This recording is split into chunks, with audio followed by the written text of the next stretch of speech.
Welcome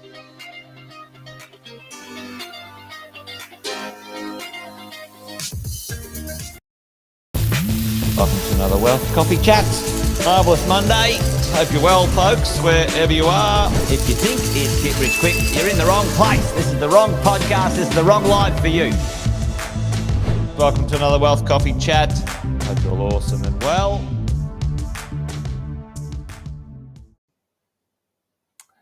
Good morning, everyone. I think we're up and running now. Good to see a few of you up and at it, which is awesome. Tim, good morning, mate. Welcome to the show again. Welcome back, as they say. Kevin's always here. Fritz, we've got to book in, Fritz. We've got to catch up. You and I got to sort it. I think you sent me a message the other day, didn't you? I'll try and track it down. If not, Fritz, send me another one and I'll get it sorted today.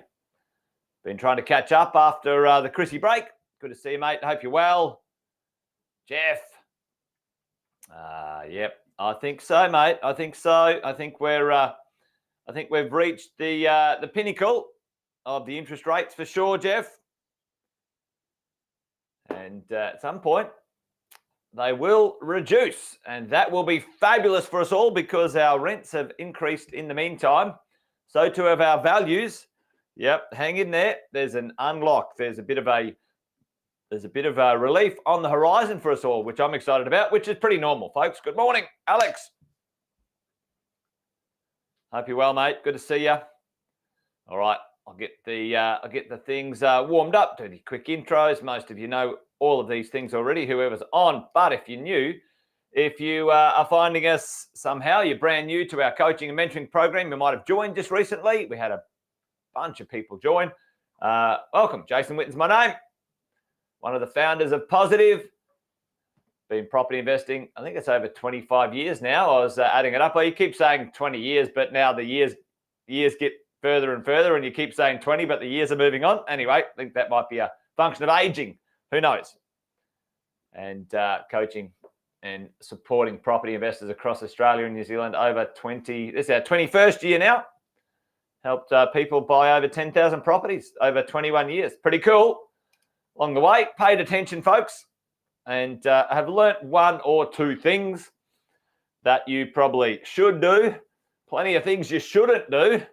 And each morning we get together about 10 past 8 and have what we call a bit of a wealth coffee chat. So that's the drill. Talk about what's real, what's noise, and try and keep you on track. As a property investor, there's a very simple universal truth, folks, in property investing, buy and hold property investing, a universal truth, certainly in Australia anyway. I don't know if that's universal, but Australian truth is that if you buy a good property and keep it for 15 to 20 years, you're going to be okay. The challenge is keeping it for 15 to 20 years, staying on track, and that's what this show and our coaching and mentoring is all about, folks. So if you're new, or you needed a reminder, that's a quick snapshot of where we are, who we are, what we're up to. Good morning. Rodney's in the house as well. G'day, mate. Good to see you. Chris. Good to see you, mate. And then Kai. Fantastic, Kai. Thanks for joining us. Good to see you here. So, folks, today I think we'll continue our conversation that's been going for about a week and a half now. If you haven't gone back and have a look at the first couple of Wealth Coffee Chats, we've talked about resetting or rechecking where we are at the start of the year. Maybe you're brand new to investing. Maybe it's a second, third, 15th year of investing, whatever it is. Every year or every 6 months, we need to check back in where we are and make sure we're on track. So we're doing a bit of a high-level strategies and tactics conversation. And the last few Wealth Coffee Chats have been about establishing where we are financially, knowledge-wise, energy action-wise, and working out what we might need to do to improve those situations and positions and whatever. Today, I want to talk about how we design our income. I call it the income engine. And in the world of property, there's two styles of income that we can enjoy. Income, which means cash flow, folks, which is cash, real cash money flowing into the bank. Chuck it in the chat if you know what they are. There could be kind of three, but two main incomes from property. Chuck them in the chat. What are they, folks? Styles of income. Always try and ask the question without giving it away, but then the question doesn't really make a lot of sense. But what's the two types of income that we can enjoy from the world of property investing, ladies and gents? And I'll put a little kind of above the line and below the line, all right? Capital gains for sure, Alex. Yep, rent, capital growth. So rental income for sure. And the other income, rent and tax deductions, tax back. Now, I call that income for sure. Many sort of talk about it not being real, but at the end of the day, if you don't want your tax deductions, give them to me, folks. If you don't think they're real, fabulous. I'll have them. And it increases my cash flow. But we're going to just leave that one out in today's discussion. Rental income. Alison. Hey, good to see you, Alison. Been missing you on the show. Good to see you. I know you've moved and getting the lay of the land where you are in the Northern Territory. So trading income. Now, this is kind of like this bottom here is almost against the grain when it comes to talking about building a property portfolio, folks. But as you build your portfolio, a trading income, which means buying and selling. So buy and sell. And this one is buy and hold income. I want to talk about that today. And as we grow our portfolios, as we decide on the style of investing we would do, often many of us will get involved down here at some point in the future, but it's probably not advisable in your first maybe 5 to 7 years, depending on the value of your portfolio. So let's go through that today. We're going to have a bit of a chat, bit of a talk on what those sort of things might look like. Right. The first type of income is your simple buy and hold residential real estate. All right. Buy and hold residential real estate. It's the stuff that we're all used to. Okay. All normal and used to. And that type of income, usually we can expect around that 4 or 5% income as a rental yield, right? So you buy a regular house, you buy a regular townhouse, you buy a regular apartment, and your income generated from that 5-ish%. It's straightforward. It's rented normally on the rental market, and away you go. What do I like about those things when we talk about our income engine? This is income that's paid, folks, weekly. Okay, it's a weekly income. Weekly income. Okay, the most regular, the most reliable income available to any investor anywhere in Australia. There is no other more reliable income than that income. A property that is rented out is more reliable than often your job, folks. Okay, so let's get that sorted. It's a buy and hold piece of real estate. It's a regular residential, I call it resi piece of real estate. It's got weekly income, and its loan to value ratio can be high. What do we mean by that? We've talked about this once or twice before. You can borrow up to 95% on that type of stuff once or twice in your life. And then, the borrowing comes down to 90, 85, 80%. But for all of us, we like that stuff. The pricing, the positions, the income. Fantastic. Residential income. So your 5% income. In my world, that's probably, for most of us, in the early stages, in the first 7, maybe to 10 years, that would be between 90 and 100% of what you're up to. That's what I call the wealth base, folks, the wealth base. Get $3 or $4 million worth of property into your wealth base. Very reliable, very consistent, very simple, easy to borrow, etc., as we go. But as your property values in this section grow in value, you might spin out or spin forward when it comes to the types of deals that you go and do. So let's talk about that. Let's talk about the next type of deal, that might be in the sort of the 6 to 9% range, okay? 6 to 9% range. Chuck it in the chat. The types of buy and hold income from a property that you could get in that 6 to 9% range. Folks, put it in the chat for me. Play along here. And there's a bunch of different styles of property in this sort of section as we go. But for many of us, we can understand things like commercial property, retail property, industrial property, right? Commercial, industrial. Yep, exactly, Alex.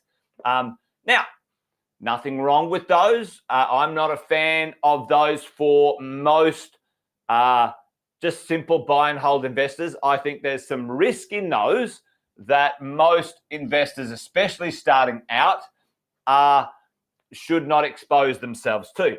Long vacancy rates, much more complex rental agreements, business challenges like, COVID, folks, what happened? All of the industrial or commercial or retail owners got no rent. Basically, you couldn't charge anyone rent. So, there's some risks there that most, straightforward buy and hold, simple, low-key investors should not expose themselves to. But, we would like this type of income. So my question to you is, how could we, what could we do? How could we create that 6 to 9% rental income, folks, from something we know? Put it in the chat if you think you might know what I'm talking about. Again, I'm trying not to give the answer away. What type of property deal could we do in this buy and hold world that most of us are very familiar with and comfortable with? How could we accelerate our income into that, what I call the second quadrant of income? Okay, question, thoughts? Anyone know what I'm talking about? And it's not commercial, retail, and industrial. Boom, you're on it, Jeff. All right, Airbnb. So a couple of things for me, a couple of things for you. Certainly commercial real estate can do it, Chris. So if you have a residential piece of real estate, so resi, for me, for you, it's simple. The borrowing's easy and et cetera, resi. So you could short-term let it. So short let, which is Airbnb. Okay, Airbnb is a good one. There are types of properties that are either dual income or multi-room income. Have you heard of, rooming houses, dual income, duplexes, something like that? So multi-income residential properties. Now, they're a little bit more tricky, but I'd put them in here. And the other one for me at the moment, like unbelievable in some of my properties at the moment, furnished. Is that furnished or is that finished? Furnished. Furnished rentals, folks. Unbelievable. I've got 2 properties up in Brisbane. Yeah, exactly, Chris. Chris is on it. Furnished apartments. I've got 2 properties in Brisbane, fully furnished, and the rental yields are in the 7 and 8%. 7 and 8%, folks. Long-term rentals, 12-month lease, brand new property, fully furnished. One's 7.9 and the other one's 8.3% rental yield. Awesome, amazing stuff, right? So it's still residential. I get all the borrowing, I get all the safety and stuff like that, but away we go. Now, that's how you can bump your income maybe from your existing portfolio, all right? So you could use your existing portfolio You know, maybe you buy it now and maybe you furnish it later. Okay. So, you know, most of my property is in here, buy and hold. And then over here, I've got 20 to 30% of my properties in the multi-income Airbnb, short let, furnished maneuver, folks. Fabulous, fantastic. Get that income going. Mix and match this income, right, as you go. So below the line, buy and sell trading. Now, someone mentioned the joint venture. Yeah, I think Spots would work quite nicely for that, Chris. And you know, get ahead on that and maybe do a little bit of research and find out what that area might pay. Someone answered the joint ventures, like a joint venture of some description. This is where down here, when your wealth, when your properties go, you know, we had a look at this the other day. Your values go up and your debts go down, and you have a lot of equity in here, right? Equity. So you can use that equity to get involved in other things other than a direct purchase, right? So trading income. So there's two things, and the joint ventures are a simple one. Most of you know, if you don't already, there's joint ventures that our members get access to. But, you know, the joint ventures that we do, you know, have been producing anywhere between 15 and 30%, you know, cash on cash, put $100,000 in, get your $100,000 back plus $30,000 over a 12-month period, which is pretty sweet, right? So, you know, if your portfolio is worth 3 or 4 million, you know, 100 grand into joint ventures, you know, getting a 30% return on it's not bad. Okay. So that's another one. But that one is, you know, by and large, a trading income that someone else does on your behalf, right? You could do your own developments. And over here, this is where I see a few investors take on their own opportunities instead of getting involved in some bigger deals. You know, this is sometimes, you know, 15, 20, 30, you know, 40 properties developed and sold. You know, this one here is this section here can do something quite nice like that. So there's a few different strategies in this one, which you can do. You can build a duplex. So duplex, you build 2 properties at the same time. You can sell one, you can keep one. We call this one the McMansion. The McMansion strategy. You know, right now, especially places like Brisbane, you can buy some land for 600,000 or 700,000, build a nice house for 600,000 or 700,000. You know, you're into that for 1.2, 1.3, 1.4, and you can sell it for 1.8, $2 million, right? So the McMansion strategy, trading. So duplexes, you know, McMansion, and sometimes this sort of stuff is known as a spec house or a spec, you know, trading deal. Okay, so, you know, those can be quite good. And depending on what you do, these can often create, you know, 10 to 15% trading income for the investor over time. Okay, so there's some of the things you can do. Imagine your portfolio built in a way that you blend your income created from the portfolio. Not only are you getting 5% rental yield, basic buy and hold, some of your properties in your portfolio, you push them a bit. You get them into that income acceleration. Simple, residential, low risk, low key, but you might short-term let them, you know, let them 3 months at a time or 6 months at a time, or even on Airbnb. Multi-income, rent by room. Okay, there's some specialty agents who do that, or furnished. At the moment, it's working really well. So it's still your regular portfolio, folks. You know, and then you can use the equity and the income to come down here and do some, like a trading deal of your own. You might build a McMansion, you might build a duplex and sell one, keep one. You might build a house in just a regular suburb and know that in 12, 18 months time, 2 years time, you're going to sell it for a profit to then speed up your income. All right. Now, I'm not a massive fan of selling stuff especially if you don't have your base wealth locked away. But when you've got your base wealth locked away, if that's $3, $4, $5 million worth of real estate, then there's no issues with creating extra income from the assets that you've got. And the joint ventures are fantastic. They're a very passive way to make your money work a little bit harder than sort of sitting in equity in a piece of real estate that you haven't unlocked to create income. So hopefully that makes sense as you go. And, maybe that's on the radar for you. Chuck it in the chat for me. I'd be interested for the few people who are still on right now. There's about 30 people on. Which one of these quadrants are you in? Or which one's the next one for you? Put it in the chat.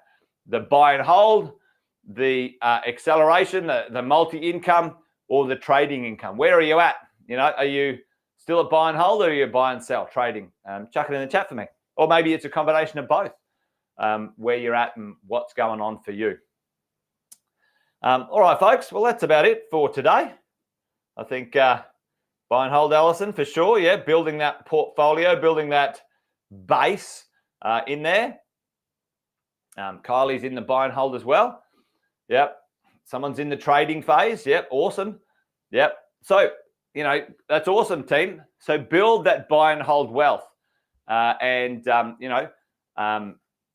NDIS worth it? David, the answer is yes, it's worth it, but it's quite complicated, and they're not all made equal, by the way, folks. David, are you in our mentoring program? Because if you are, I can connect you with a couple of our team who've done a couple of NDIS, and it works well for them, but it's a bit more effort than you might think.